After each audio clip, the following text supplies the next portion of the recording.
Muy buenas tardes. Voy a presentar la propuesta de política pública de una problemática actual que se presenta en la educación y que pueda vincularse a la perspectiva de género. Para ser concreto, el acceso de las mujeres a los puestos de elección o dirección en la UAP.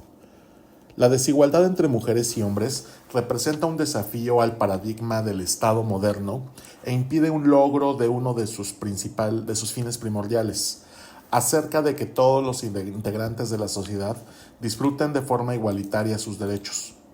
Históricamente, la desigualdad se ha basado en el hecho de que una mujer se ha visto y construido socialmente de una manera discriminatoria, circunstancia que en algunos casos aún persiste, y a pesar de que las normas internacionales y nacionales reconocen a los hombres y las mujeres como iguales y por lo tanto tienen los mismos derechos.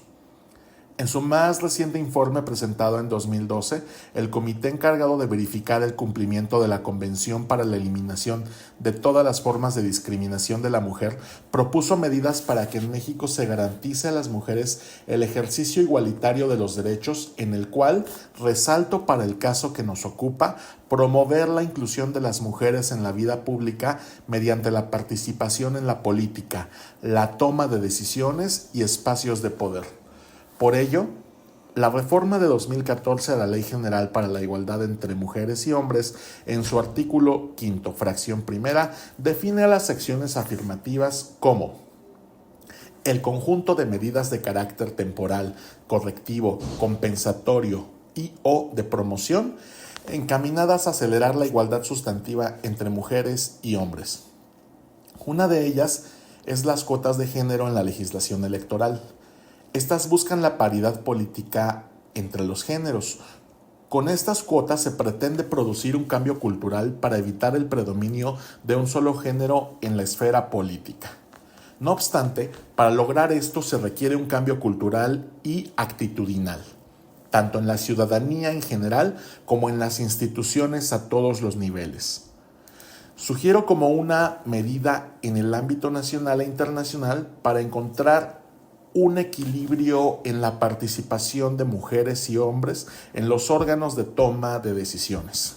En México, los avances en esta materia no pueden ser ignorados. En 1996 se fijó un límite de 70% de legisladores de un mismo género, y en 2007 se estableció que las candidaturas para integrar el poder legislativo debían de integrarse cuando menos de un 40%. Actualmente establecen la paridad de las candidaturas a puestos de elección colegiados, es decir, ayuntamientos, diputaciones locales y federales, senadurías. En el caso de las personas titulares de los ejecutivos locales, se dividen en dos supuestos. En el Estado de México y Yucatán está legislado para que, si actualmente se tiene gobernadora, la elección siguiente solo competirán hombres, y la que siga, es decir, por ejemplo, en 2036, solo competirán mujeres. En las demás entidades federativas se tienen que elegir en tantos iguales o dándole preferencia a las mujeres dependiendo el número de gubernaturas a elegir, obviamente, pero esto ya depende de los partidos. Después de esta introducción, quisiera pronunciarme en el sentido de la obra de Juan Pablo Navarrete sobre el diseño de programas y políticas públicas. La Benemérita Universidad Autónoma de Puebla, cuyas raíces se remontan al siglo XVI, constituye un gran pilar de la educación superior y la investigación científica en la región y ocupa un destacado sitio entre las universidades públicas del país, gracias al esfuerzo conjunto de toda la comunidad universitaria. Lo que hoy es la UAP es el fruto de una larga historia que se remonta a 1578, cuando un grupo de jesuitas estableció su residencia en Puebla, y a petición expresa del Cabildo se forma el seminario de la Compañía de Jesús en San Jerónimo.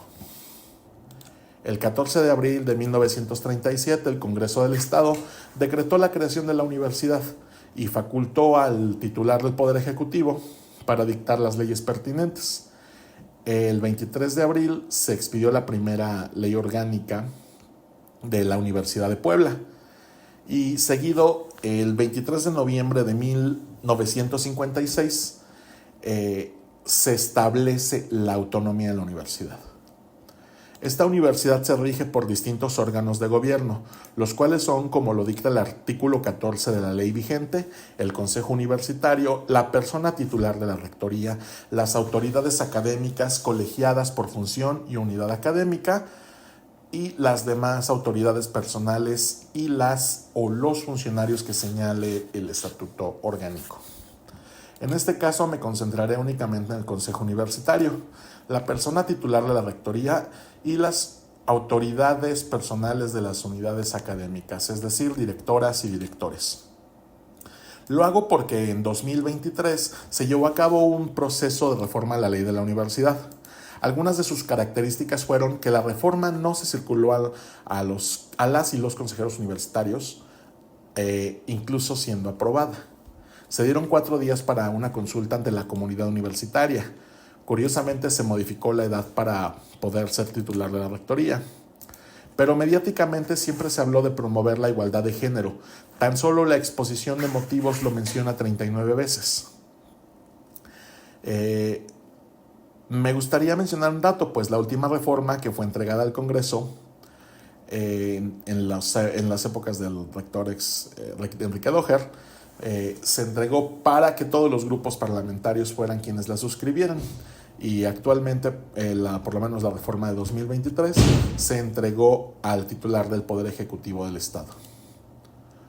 Por algunas de estas razones, la Comisión Nacional de Derechos Humanos promovió la acción de inconstitucionalidad 159/2023 en contra de dicha reforma y tuvieron que enmendar la plana desde el legislativo local. En fin. Ahora bien, tomando en consideración el problema concreto, es que la reforma a la ley de la universidad no establece ningún criterio para la elección de consejeros y consejeras, directores y directoras, así como la persona titular de la rectoría, para que ésta sea paritaria en cuanto al sexo de las personas o al género. De acuerdo al acta de la 17ª reunión del Consejo Universitario, que tuvo lugar el 23 de noviembre del 2023, de 225 integrantes, 95 son mujeres y 130 son hombres. Y encontramos disparidades como las siguientes. El Bachillerato 5 de Mayo tiene por representantes del personal académico a 2 hombres. Caso similar en la Facultad de Ciencias Físico-Matemáticas. En el caso de la Facultad de Derecho, las representantes del alumnado propietarias son 2 mujeres. En el caso del complejo regional, tanto las representantes del alumnado y del profesorado son mujeres. En el caso de las autoridades personales de las unidades académicas, es decir, directoras y directores, no existe algún instrumento que permita la alternancia de género en las elecciones de director o directora. Caso similar en el supuesto de la persona titular de la rectoría, pues se tuvieron que esperar 443 años desde la fundación para que una mujer asumiera la rectoría. 181 años desde que Matilde Montoya ingresara a las cátedras de Física y Zoología y 83 desde que la licenciada Carmen Arellano obtuvo el primer título de abogada. Propongo que, como política pública, se modifique la ley de la universidad. En un primer término, pues la legislación relativa a la paridad de género no puede establecerse como un acuerdo o una reforma al estatuto orgánico, pues debe adquirir carácter de ley.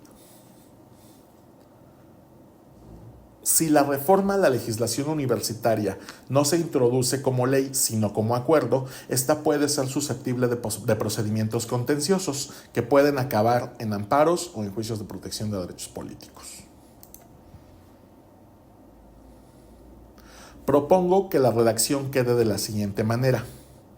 El artículo 15 tiene que adicionarse en 2 párrafos, uno en el segundo párrafo del artículo 15, en la cual establece que las unidades académicas elegirán un número igual de representantes del personal académico y del alumnado ante el Consejo Universitario, y adicionar en la cual se debe aplicar el principio de paridad de género.